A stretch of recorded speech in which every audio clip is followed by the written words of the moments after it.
ഇന്നലെ ഞാനേ കണ്ണിയൻ മുഹമ്മദ് ഡോക്ടറുടെ, അദ്ദേഹം അൽമാസ് ഹോസ്പിറ്റലിലെ അസ്ഥിരോഗ വിഭാഗം തലവനാണ്. അദ്ദേഹത്തിന് പണി എന്താണ്? ഹഡ്ഡി ടൂട്ടേ ഹുയെ ഹഡ്ഡി ഹം ജോഡ്തേ ഹേ, അല്ലേ? എല്ല് പൊട്ടിയ ആൾക്കാരെ എല്ലൊക്കെ റെഡിയാക്കി കൊടുക്കലാണ് അദ്ദേഹത്തിന്റെ പണി.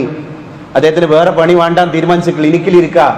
വിദേശ രാജ്യത്ത് പോയി അദ്ദേഹം നടത്തിയൊരു പ്രസംഗം ഞാൻ കേട്ടു ഇന്നലെ. അദ്ദേഹം പറഞ്ഞ എന്താ അറിയോ? ഞാനൊരു ഡോക്ടറാണ്, പക്ഷെ ഇപ്പൊ നിങ്ങളോട് എനിക്ക് പറയാനുള്ളത്, നിങ്ങൾ എല്ലാവരും സൂറത്തുൽ മുൽക്ക് പാരായണം ചെയ്യണം. ആകെ 30 ആയത്തേ ഉള്ളൂ. സൂറത്തുൽ മുൽക്ക് കാണാതെ പഠിച്ചിട്ട് നിങ്ങൾ പാരായണം ചെയ്യണം.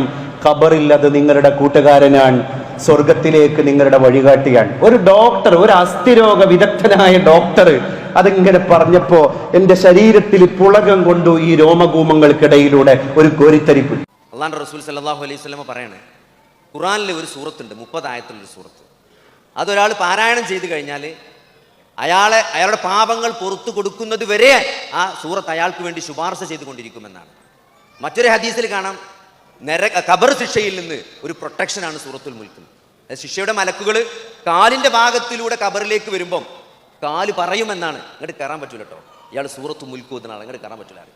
തലയുടെ ഭാഗത്ത് നിന്ന് വരുമ്പം ആ ഭാഗം പറയുമെന്നാണ്, ഇതിലെ കയറാൻ പറ്റൂല കേട്ടോ, ഇയാൾ സൂറത്തു മുൽക്ക് ഓതുന്ന ആളാണ്.